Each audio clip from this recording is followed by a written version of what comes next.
This Monday marks 16 years since the devastating earthquake in Haiti. The 7-magnitude tremor killed more than 200,000 people, injured some 300,000, and flattened countless homes and infrastructure.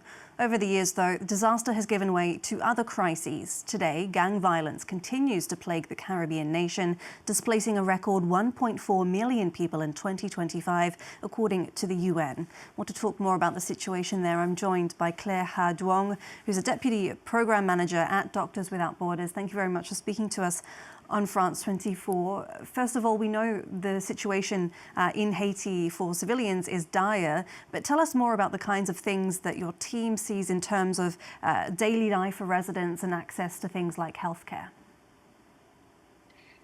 Yeah, so we have several hospital structures in Port-au-Prince. And in order to access these structures, our staff have to cross sometimes the city.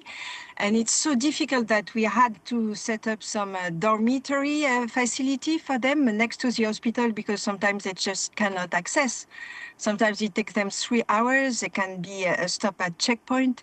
So it's quite a challenge. And even among our colleagues, we have had some colleagues that has been displaced in the last 3 years. Have been displaced like 3 or 4 times. And when I'm saying displaced, is that they have to take their bag and just run out of their house because there's fighting arriving in their neighborhood, and they have to just go and leave everything and restart a new life in another neighborhood of Port-au-Prince, which might be a place of fightings. Because there are fightings every day in Port-au-Prince, as you can see in the screen. This kind of fightings, really a guerrilla fighting, and it's in different neighborhood, and it kind of turn. So it's quite a challenge to stay there. I know that our colleagues I understand that you had to close certain operations in certain neighborhoods depending on the level of danger and the violence there. Is that right? Absolutely. I think on our 5 hospital facility, so that are permanent and that cannot move, as hospital, I think they've been closed each twice. We have 2 that are closed now since last March. Because of security incident. There is one that was closed 2 months ago for 1.5 months. We just reopened it. We have to adapt to the situation. We cannot anymore have ambulances in between our facilities to transport patients, because it's too dangerous, and our ambulances can be attacked because they are seen as ambulances. So it's the healthcare, the medical facilities. More than half of the medical facility existing in Port-au-Prince have closed, and there's some referral facility with which we used to work are now closed. So the patients are a bit left alone. We cannot treat them for some specialties. And what are the most urgent medical needs then? It's of all kind. There was a good healthcare level for some time. So I would say the basics are still there. The population is not facing this since so many years, but we lack everything, because the medical needs are and the medical facility that are closing are for all specialty, because it's really the location that is a problem, plus the funding, so that the US has withdrawn development aid fundings, and Haiti was receiving a large part of the fundings, and Haiti was receiving was from the US. But you cannot have, when I say everything, is because you cannot have daily care, normal care anymore. So if you don't have a normal care, then you deteriorate, and then you will need urgent care. So we are trying to provide urgent care, but also, you know, basic care is necessary. There is a very also high level of violence by fightings, but also gender-based violence. There is a very dark gender-based violence that this conflict is provoking. So we are trying to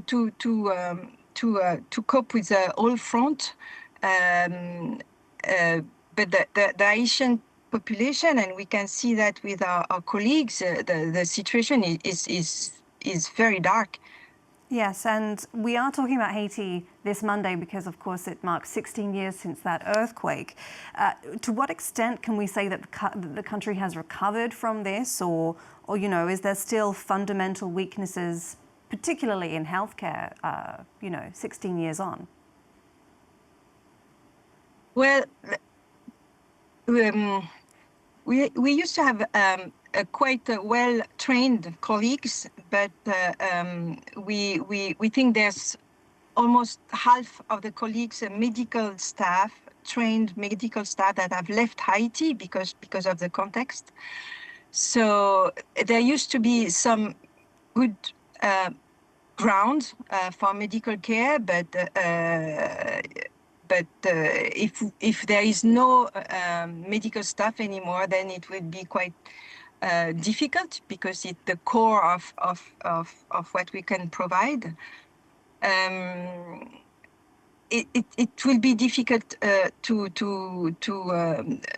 provide this, and Haiti is specifically subject to disaster. And you know that now that the cholera has spread in Haiti, and the cyclone situation that happened every year is making all the people's situation for sanitation a bit precarious. It's quite complicated to have clean water in this condition, especially if you have been displaced,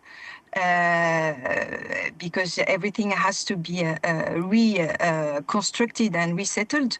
So there was some opportunities, and we are kind of losing it, with people flying and with people being displaced. You cannot rebuild anything if you are not home anymore.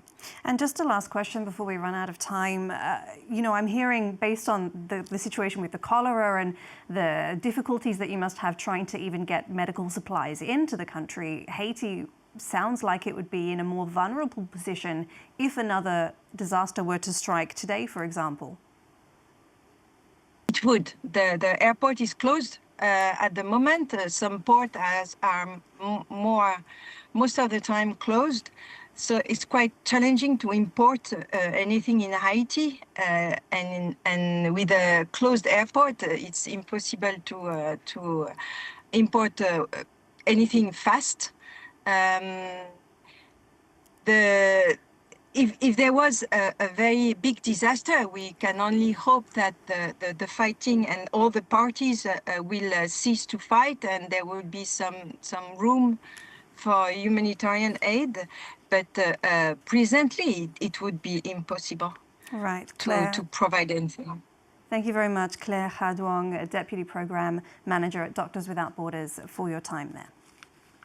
Thank you.